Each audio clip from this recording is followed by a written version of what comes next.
Today, Israel says it's launched ground raids into Lebanon, targeting Hezbollah.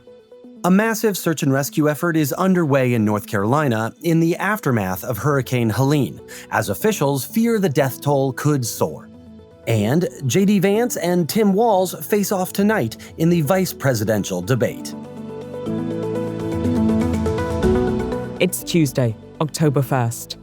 This is Reuters World News, bringing you everything you need to know from the front lines in 10 minutes every weekday. I'm Tara Oakes in Liverpool. And I'm Christopher Walljasper in Chicago.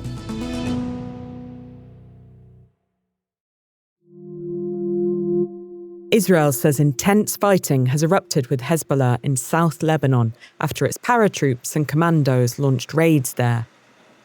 At the start of a ground incursion and after devastating airstrikes against Hezbollah's leadership. In Reuters footage filmed early Tuesday morning, tanks could be seen being transported near the border in northern Israel. The Israeli military said the operations in Lebanon began on Monday night and involved the elite 98th Division, which was deployed to the northern front 2 weeks ago from Gaza, where they had been fighting against Hamas for months.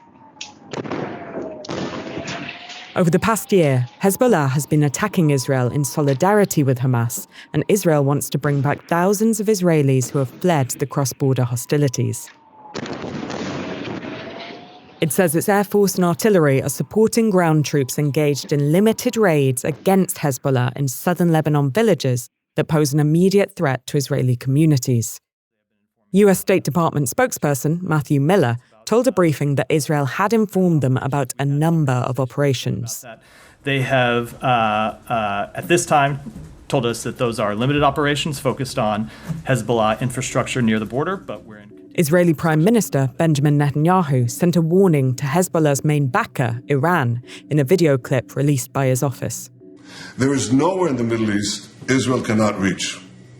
There's nowhere we will not go to protect our people and protect our country. He accused the Iranian government of plunging the Middle East deeper into war at the expense of its own people. As intense bombing continues across the country, Lebanese people fleeing ongoing strikes have been arriving at airports across Europe and the Middle East. This is 26-year-old Mohammed Shaban, who landed in Cyprus. The situation there is very bad. They are bombing every day in Beirut. 25-year-old Joya Kouli landed in Athens. I'm in pain. My country's in pain. And I haven't felt this way before. You can follow our live coverage of this developing story on Reuters.com and the Reuters app. The rising geopolitical risks in the Middle East are keeping the oil price steady. Carmel Crimmins has more. That's right, oil prices are steady today in the wake of those Israeli ground raids inside Lebanon. But it hasn't been a steady few months for oil. In fact, Brent crude futures ended September down 9%, the third month of declines. And that's because the outlook for demand from China, a major consumer, isn't great. Plus, there's the prospect of plenty of supply. OPEC Plus is expected to raise output in December. And if you want to hear more about future demand for oil and what it means for the global economy and the planet, check out this week's episode of my podcast, Reuters Econ World. You can catch it on Reuters.com, the Reuters app, or wherever you get your podcasts. This has been an unprecedented storm that has hit Western North Carolina. It's requiring an unprecedented response. North Carolina Governor Roy Cooper says rescue teams are still searching for survivors in the aftermath of Hurricane Helene. More than 100 people are confirmed dead across 6 states since the storm made landfall on Friday. But Homeland Security Advisor Liz Sherwood Randall expects that number to rise. The current data we have is that it looks like there could be as many as 600 lost lives. President Biden is promising aid to the region and plans to visit later this week. More than 2 million homes and businesses are still without power, and communication outages are widespread. One of our photographers, Jonathan Drake, was in Boone, North Carolina, near the border with Tennessee and Virginia. There was a lot of water on the roads, sometimes flowing at ridiculous levels, like almost like a river or a waterfall over bridges and over stretches of road. So much rain fell so quickly that it just wiped out places and completely, flooded people's homes. So getting around is really challenging and quite unsafe. It's rising up to levels that they haven't seen there in lifetimes. And they're comparing it to Katrina.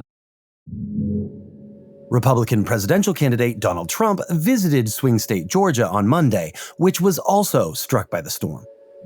He thanked first responders and said he was making efforts to bring Starlink satellite coverage to the region, falsely claiming that the system had not yet been deployed.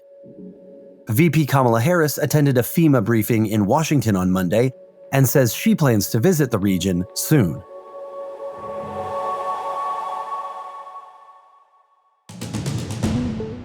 East and Gulf Coast port workers are on strike, and it could cost the U.S. economy $5 billion a day. Some 45,000 members of the International Longshoremen's Association union failed to reach an agreement with the U.S. Maritime Alliance over pay.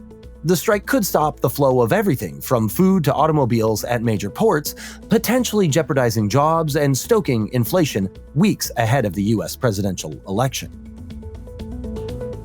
Taiwan has mobilized nearly 40,000 troops to be on standby for rescue efforts as powerful Typhoon Krathon approaches its populous southwest coast, which is bracing for a storm surge. Mexico's new president, Claudia Sheinbaum, takes office today in Mexico City. She was elected this summer to succeed Andrés Manuel López Obrador and steps into office amid diplomatic challenges, a strained economy, and is tasked with implementing her predecessor's controversial judicial reforms in her early days in office.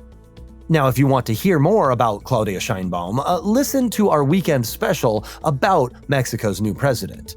There's a link in the show notes. A state court judge has blocked a Georgia law banning abortion after about 6 weeks of pregnancy, finding it violated the rights to privacy and liberty guaranteed by the state constitution. The order from Fulton County Superior Court Judge Robert McBurney allows abortions to resume for now, though the state can appeal to have the law reinstated.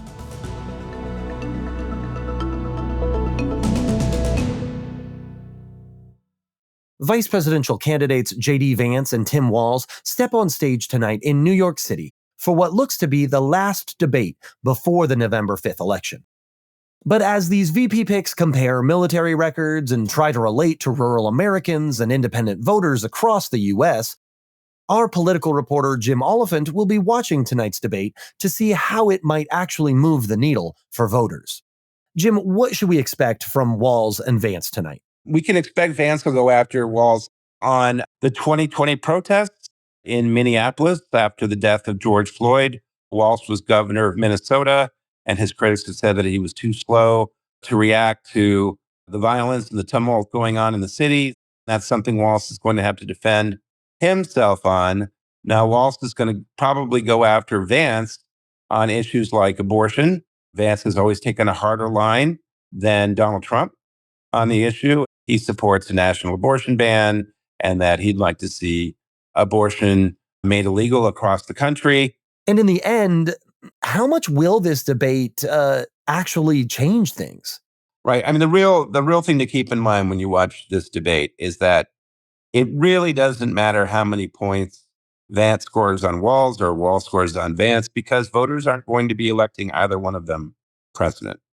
It's all about the primary person at the top of the ticket, Donald Trump and Kamala Harris.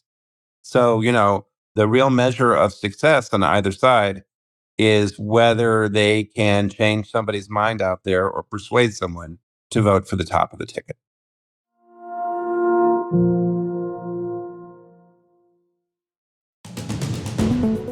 Today's recommended read is all about birds of a feather flocking together, and one town in Argentina being sick of it. Thousands of parrots have descended on Hilario Ascasubi due to deforestation on the nearby hills, according to biologists. You can hear all about their parrot problem in the link in today's pod description. And for more on any of the stories from today, check out Reuters.com or the Reuters app. To never miss an episode, subscribe on your favorite podcast player. We'll be back tomorrow with our daily headline show.